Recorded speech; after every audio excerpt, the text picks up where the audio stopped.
A few weeks ago, the personnel known as Purple Haze made a public statement pertaining to the time complexity of steps needed to get basically anything in this game, aka Nomifactory. Little did Purple Haze know of the journey that would ensue. I had a plan to get this new material called the quantum circuit.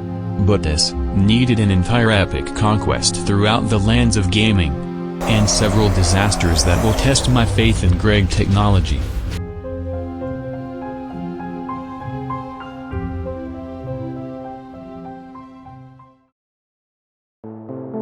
The power generation was not so happy with having to support Trio's amount of processes at once. But upgrading the power generation means I would have to improve the system that is feeding power generation in the first place, which is diamond generation. Diamonds came from this network of mob simulation chambers and loot fabricators. So this should probably mean that simply adding more simulators and fabricators would give me more spare diamonds to feed to the power creators. But this was an incorrect assumption. The simulators needed pulsating polymer clay as fuel, which ran on an entirely separate system that turned cobblestone and ender pearls into the precious simulator fuel. So if I wanted more polymer clay, I would not only need a faster producer of cobblestone and pearls, I would need faster machines to turn these two ingredients into the polymer clay. Luckily this was rather simple. I built 7 basic cobblestone generators and combined it with the original cobblegen to create one single advanced cobblestone generator. I also installed Enderman models into the simulation boxes to churn out ender pearls at an astonishing rapidity. Next I counted and calculated all of the low-tier machines in this area, and then made an exact replica of all of them except at extreme voltage for a quadruple speed boost. The old machines and power grids were then replaced by their extreme voltage counterparts, to produce enough polymer clay to feed all of these chambers. Now that the clay was feeding the simulators which could feed more generators, I demanded that the auto-crafting system craft me some more numismatic dynamos, which was met by opposition. This was because the storage system had run out of a single ingredient for the dynamo, known as grains of infinity. These grains were apparently only obtained from setting bedrock on fire. But how could I possibly automate the action of arson on Earth at bedrock? After watching several alpha-male tutorials, I manifested a vision of a system that could generate these grains easily. The liquid known as lava could set places on fire, which could spread to bedrock. But there was a more demonic version of lava, known as pyrotheum, which was extremely enthusiastic in setting everything it touches on fire. This pyrotheum was rather easy to create from sulfur, redstone, and blaze powder. So the next phase of the bedrock arson plan was to return to Earth, dig out a rather large sanctuary at bedrock level, dump the pyrotheum on the floor, and surround it with netherrack in a diagonal square shape, to encourage spreading fire basically everywhere. This artificial inferno had the side effect of popping out tens of grains of infinity per minute, which could be harvested conveniently with a vacuum. With that out of the way, I made a heroic return to the space station, with new grains of infinity to behold. Now I could auto-craft as many dynamos as I pleased. After staring at the system while it made my stuff, these dynamos were then promptly deployed next to their brethren in the great line of power generation.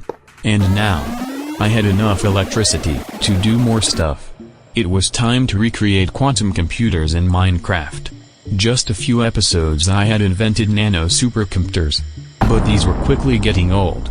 If I wanted to make even higher tier circuits, I would have to invest into quantum computers, which shall assist me greatly in future projects such as the assembly line.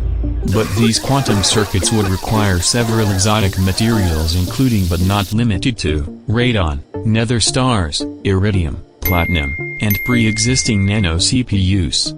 I already had radon from radium salt and platinum from nickel. But the iridium obtention process was longer than Artemino Legrand Cyrus by Madeleine de Scuderi. And it all begins with sheldonite, which requires a mining mission in the end. Our previous visit to the end had led to the trolling of its main inhabitants and the vandalization of its obsidian pillar natural landmarks, to feed end steel production. But today, I shall travel to the end cities and use the ore prospector to find the sheldonite, which contained not only iridium, but also platinum, osmium, ruthenium, palladium, rhodium, the platinum group metals, all of which I needed. Anyways, after just 4.8 picoseconds of mining a sheldonite vein, mining became unbearable. Usually I could automatically harvest ores using the multiverse mining missions, but sheldonite missions were not available yet, forcing me to do 4 minutes of manual labor for once in my gaming existence. Fortunately, I had a way to make this more bearable. I was going to spend 20 minutes to speed up something that would have taken 4 minutes. By making the electrical drill. I already had an electrical tool known as this high-voltage wrench. But did you know that the prefix high voltage could be applied to any tool imaginable, including mining drills? Indeed. After making a new high-voltage power unit and attaching it to this diamond drill head, I now had a tool capable of mining out a 5x5x5 region of Cartesian space in 3 attoseconds with zero impact on durability. As long as the tool had enough energy, which I supplied using these energium crystals that were charging in this buffer here for a few weeks. This was far superior to this measly mining hammer now. So it was time to return to mining precious sheldonite. Immediately after the left-click button was pressed, all windows in a 10-mile radius of this computer were shattered by a cacophony of 125 drill sound effects being played simultaneously, which each overlapped over each other and began overwriting its own sound. It was so loud that it destroyed the sound, leaving behind silence. I had to turn this down to avoid the destruction of all of reality. But I still managed to mine a copious amount of sheldonite. Now for the next step in obtaining iridium. Dissolving the sheldonite in acid, to obtain platinum group sludge aka the PGS. This would require the infamous Griefer Aqua Regia, which was unironically infamous after it was used to dissolve several golden Nobel Prizes during World War II. Anyways, this Aqua Regia is made from hydrochloric acid, which was easy since I had practically heptaquintillion milliliters of chlorine from the ocean drilling, but it also needed nitric acid, which I had practically zero of. Luckily this could be done in 2 medium voltage chemical steps. All I had to do was combine some nitrogen and oxygen from air distillation for nitrogen dioxide, which was reacted with more oxygen and some water to recreate the nitric acid molecules, which were subsequently mixed with the hydrochloric acid to make some yummy Aqua Regia. To keep up with all the oxygen consumption, it was time to bring back an ancient gaming system. The lost technology of extracting oxygen directly out of sand by smelting it into glass, crushing it, centrifuging it, and electrolyzing it. This only needed a few medium voltage machines, which was enough to produce oxygen 10 times faster than the air distillation. Anyways, I now had the acid required to dissolve sheldonite into the PGS. But how exactly does one separate all of the platinum group metals from the PGS? The answer is tens of machines ranging from high-voltage chemical reactors to extreme-voltage machinery to insane-voltage large chemical reactors to even more chemical reactors with even more chemical reactors on top. The entire process will be explained as we go on. But the total cost was a bunch of chemical reactors and one large chemical reactor. And the total cost of the total cost was approximately a bajillion stainless steel, titanium, machine parts, and circuits. If only I had all of the above. I had all of the above. All I had to do was use the system to craft the raw materials into the necessary machine parts and other relevant items I needed. Which I did. The grand total was around 20 chemical reactors. The large chemical reactor was about 5% trickier, however, requiring chemically inert polytetrafluoroethylene casings, which I created one by one until I had 1 × 20, aka 20, of them. Plus some other multi-block parts such as maintenance hatches and input or output hatches. Due to the sheer quantity of machines, the platinum processing chain will be split into 2 different power grids, one with high voltage and one with extreme voltage. On the high voltage grid, The sheldonite is first crushed and washed with mercury that came from redstone approximately 3 years ago, to create pure sheldonite with a very large hint of extra palladium, which is useful, which is good. Next the sheldonite is dissolved in infamous nitric acid to create the PGS. The PGS is then further acidified with infamous aqua regia and centrifuged to get the following 5 platinum compounds: raw platinum, raw palladium, inert metal mixture, rarest metal mixture, and platinum sludge residue. Luckily the sludge residue is rather useless, so I added a trash can to automatically throw it all out of existence. The raw platinum is electrolyzed to get a minuscule amount of chlorine, but more importantly, platinum, which shall be stored in this container for eternity. I already had practically infinite chlorine, so this fake chlorine shall be deposed. Raw palladium is a bit more trickier, however. It must be dissolved in hydrochloric acid to arise the palladium and ammonium chloride. That was when I realized that this ammonium chloride can simply be electrolyzed to give back all of the original hydrochloric acid, and some useless ammonia to be thrown away. Now for the inert metal mixture, which wasn't so inert after all, since it could simply be dissolved in sulfuric acid to produce rhodium sulfate, ruthenium tetroxide, and spare hydrogen. When this rhodium sulfate is electrolyzed, I shall obtain free rhodium and sulfur trioxide, which can be reacted with infinite water source to get back all of the sulfuric acid I used in step 5 million of this process. This ruthenium tetroxide is then burnt with carbon to release carbon dioxide and ruthenium. The carbon dioxide is split into thirds to get back all of the used carbon, and some useless oxygen to be sacrificed to the trash can. At this point the process was getting extremely out of hand. But this was about to get worse. It was time for the final step of PGS processing purgatory. The rarest metal mixture. First I built a large chemical reactor in the middle of this entire industrial mess. The rarest metal mixture dust shall be siphoned into this input, and hydrochloric acid will be dumped into yet another input. The result, after eating up insane amounts of insane voltage power, is iridium metal residue and acidic osmium solution. This osmium solution is then distilled to obtain osmium tetroxide and some of the original hydrochloric acid, which shall be redumped into the rarest metal mixture torture chamber. Finally, the osmium tetroxide is reacted with hydrogen to get pure osmium and pure drinkable water, which shall be flushed away. Since this destroys all the hydrogen for some reason, I will have to tangle the me system into this growing mess in order to import some stored hydrogen. And to get iridium, this iridium metal residue is centrifuged to obtain iridium chloride, which is reacted with hydrogen to obtain pure iridium and some hydrochloric acid, which shall also be returned to the large chemical reaction chamber. In the end, I had obtained 5 new elements: ruthenium, rhodium, iridium, osmium, and palladium, all stored in this storage wall. Now it was time to consume these new products. This iridium is smelted in this rather upgraded blast furnace, to obtain hot iridium.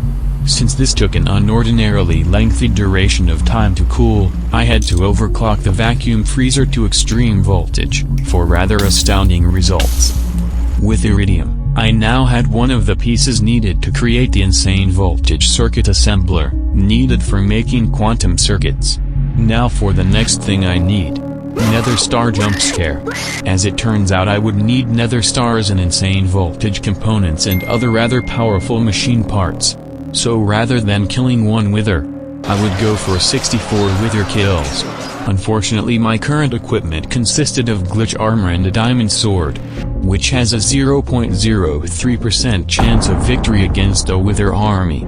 So it was time to create this overpowered object known as the Flux Bow and Quiver, which was practically an intercontinental ballistic missile machine gun super gun. The downside was this needed fluxed electrum, aka tin hexacopper tin tetra iron copper tetra silver double tetra copper copper tetra silver bismuth zinc tricopper bi iron nickel gold silver tricopper tri iron times 4 times 3 carbon copper silver iron trisulfur times 5 chrome bi aluminum trioxygen trimercury times 4 times 2. This needs electrum and lumium, which I already had, but also signalum, which is the opposite of I already had, aka I did not have it. This signalum is a mix of 4 different mixes of 3 different mixes of a bunch of common metal dusts I had, with some blaze powder, destabilized clathrates, and mana dust sprinkled on top, all of which I already had. The real problem was mixing it all together. Since doing all of the 84 billion steps manually was going to cause excruciating pain, I decided to create auto-crafting patterns for all the signal and mixing steps so that the excruciating pain would be experienced by this computer instead. I also upgraded to an insane voltage mixer for a double speed boost on 5,000,000% of all mixing processes. Fast forward to 2023, and this mana dust, annealed copper, red alloy, destabilized clathrate and ardite dust is conglomerated into signalum.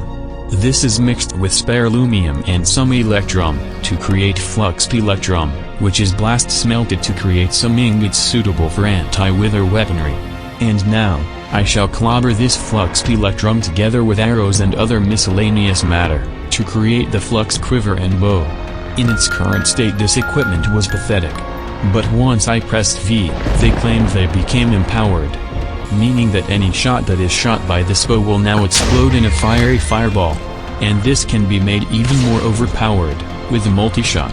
Too bad I was too lazy to get enchantments the normal way, so I will do it the grandiloquent way. I use more grains of infinity and some other nether-related substances to smelt the soul chassis. This was apparently a major accomplishment because I got an achievement and some Endario Cheerios. But I didn't have to eat them since this was peaceful mode. I then took some spare tungsten steel and grains of infinity and combined them to create the slice and splice. As the name implies, it can slice, and it can splice, to create the skeleton contractors. These can be used to turn a normal book into multiple-shot book, but this needed a new type of enchanter. The enchanter. Made out of blah blah blah that I already had. You may have remembered from 3 months ago that I destroyed some bookshelves in the lost cities to obtain some books. These shall finally be used 3 months later to be combined with the skeleton rounded squares to make me the multi-shot literature composition. This was combined with my supposedly empowered bow, to create my masterpiece. The supposedly empowered bow, but shinier. In the meantime, the soul sand and wither skeleton skulls for summoning a stack of withers came from combining hellish matter from deep mob learning with skeleton skulls also from deep mob learning, and sand also from earth. And now, I was ready to fight a stack of withers. I was too lazy to upgrade my armor even though stellar equipment was available, because the bow should theoretically kill the withers at a rapidity so flabbergasting that I did not have to tank them out for long. As for the location for fighting the withers, I chose the moon. This was because Earth was uninspiring and a fight on the space station would lead to there no longer being a space station. So I returned to the lunar surface and collected all of my infrastructure there so that it wouldn't be destroyed in the ensuing collateral damage.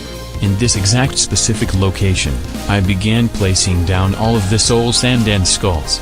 I decided to take out my automatic clicker for a faster and somewhat more satisfying skull placement. And when nothing spawned, I realized I had made a fatal mistake. Approximately 0.5 milliyears ago, you may have remembered my post-Endario shipment receivement reaction, where I stated it was peaceful mode. All 64 wither structures were now placed. And I had to build them all over again. First I had to break one skull off of each and every one of them. The result was that I now had to listen to this extremely overbearing drill sound effect every 4 seconds.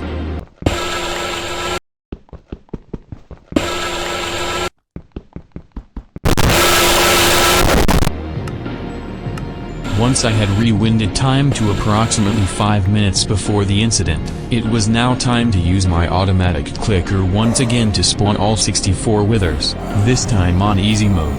But before the fight even began, everything went wrong. The automatic clicker had clicked at such excessive speed that I placed some wither skeleton skulls on the ground instead. But before I could have a reaction to this information, the withers had spawned, and projectiles became flying everywhere. I was about to initiate Protocol G in a fit of rage in real life. But then I remembered the old saying. B+. Not my blood group. Neither my grades in maths. It is my favorite quote. Be positive. When I returned from my hallucination, I found myself taking on tens of withers at once. I had severely underestimated the power contained within this supposedly but proven empowered bow. It could kill several withers at once in just a few shots, and it penetrated through the wither shield as well. Mostly everything was going according to 20% of the plan. That was until everything was going according to 0% of the plan. Because the withers began suffocating to death due to the lack of oxygen on the moon. This was supposed to be good news. But I suspected I would not get any loot due to me not killing the withers myself. Plan A had utterly failed. So in about 5 milliseconds I came up with Plan B. I was going to start bow spamming in all X, Y and Z directions to get kill credit for as many withers as humanly possible. I wasn't sure if this was actually working or not. But I did it anyways. Little did I go by lots of names know that this would become his downfall. Because by shooting 10 billion times per second, my bow was drained out of energy to the point that it was no longer powerful enough to kill withers in 5 shots, or even kill withers at all. Plan B had backfired. So I switched back to Plan A. I had brought a diamond sword with me in case of emergencies. So I would resort to it to terminate every single one of these remaining withers. This was rather risky, and even more so because I had completely forgotten to bring any food with me, meaning I would not regenerate. This health bar had only one way to go. Down. But I shall bring everyone else down with me if necessary. It was necessary.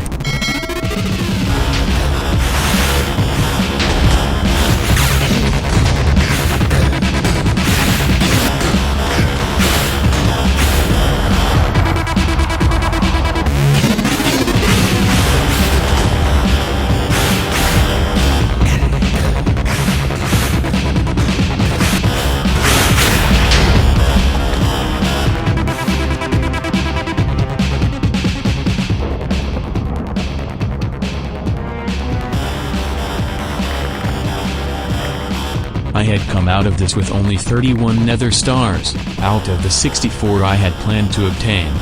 There were probably a few that were lost within the exposed store deposits and moon rubble. And some had most likely despawned or were destroyed in the final stages of the epic lunar battle of der epische Kampf zwischen einem Mann auf dem Mond und einem Wither. Saving the nether stars from the battlefield was as hard as fighting the withers themselves, due to all the projectiles and moon turf flying around. But I was now back at the space station, remarkably without a single death. Anyways, this nether star can be dipped in radon to create the quantum star. The final ingredient alongside iridium rods to create the insane voltage emitter, the second most expensive part of the insane voltage circuit assembler. The most expensive part was the ludicrous voltage steer circuit. The only ludicrous steer circuit I had unlocked at the moment was the nanocomputer mainframe, made from 2 nano supercomputers, which I could craft rather easily. All I had to do was glue them together with this frame and a rather excessive amount of RAM and other thingies. With this, the insane voltage circuit assembler was in my hands. This unlocked the undiscovered art of manufacturing quantum circuits. But not only would I need quantum circuits, I would need to upgrade the entire electronics manufacturing clean room. While I was upgrading the storage capability of the matter energy system, I ran into a catastrophe occurring in the electronics producer. When I ordered too many circuits at once, it clogged up the circuit assembler. This is due to how bad the current automation setup is. The interface with the circuit recipes sends circuit parts through this pass-through hatch to be self-explanatorily assembled. But the item pipes sometimes sent in too many of a certain circuit part, causing several errors that I had to correct myself. This was unacceptable behavior, and I shall punish this entire factory by upgrading it, plus notable mention of quantum circuits, in the next episode.